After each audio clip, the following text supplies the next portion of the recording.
2014 সালে ব্রাজিলের মারাকানায় মারিও গোৎজের সেই ঐতিহাসিক গোলে নিজেদের ফুটবল ইতিহাসে চতুর্থ বিশ্বকাপ জয়। এরপরেই যেন অন্ধকার যুগের শুরু জার্মানির ফুটবলে। মেসিকে কাঁদিয়ে আর্জেন্টিনাকে ফাইনালে হারানো সেই দলটাকে খুঁজেই পাওয়া যায়নি রাশিয়া বিশ্বকাপে। বর্তমান চ্যাম্পিয়ন হিসেবে অংশ নিয়েও 2018-তে গ্রুপ পর্ব থেকেই বিদায় নেয় ডাইমানশাফট।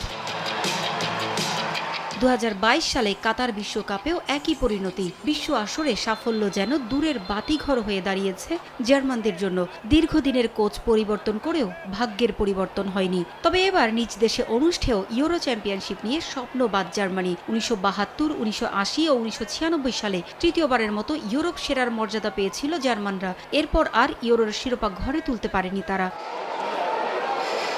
সোনালী প্রজন্মের সেনানীদের বেশিরভাগই বিদায় নিয়েছে। যারা আছেন তাদের কাছেই ভর করে দীর্ঘদিনের শিরোপা খরা ঘোচাতে চায় জার্মানি। গেল মার্চে ফ্রান্স ও নেদারল্যান্ডসের বিপক্ষে 2 ম্যাচের জয় হারানো আত্মবিশ্বাস ফিরিয়েছে ডাইমানশাফটদের। ইউরোতে এবার গ্রুপ এতে তাদের প্রতিপক্ষ স্কটল্যান্ড, হাঙ্গেরি ও সুইজারল্যান্ড। ইউরো সামনে রেখে প্রথমবারের মতো একসঙ্গে অনুশীলন করেছে দলের সদস্যরা। 15,000 দর্শক মাঠে এসে অনুশীলনে সমর্থন যোগান ফুটবলারদের।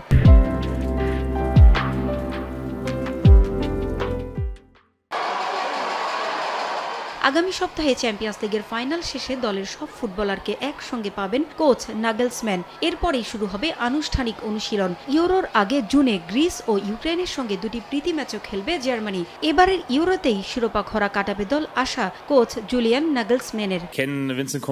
এবারের দলটা বেশ ভালো। জার্মান ডাবল জয়ী লেভারকুসেনেও বেশ কজন ফুটবলার আছে এই দলে। অনেকেই খেলবে চ্যাম্পিয়ন্স লিগ ফাইনালেও। বড় আসরের আগে এই অভিজ্ঞতা কাজে আসবে আমাদের। এবার আর হতাশা নয়, শিরোপা হোমেই রাখতে চাই আমরা। 14 জুন শুরু হয়ে ইউরো চ্যাম্পিয়নশিপ চলবে 14 জুলাই পর্যন্ত। পারভিন আক্তার, সময় সংবাদ।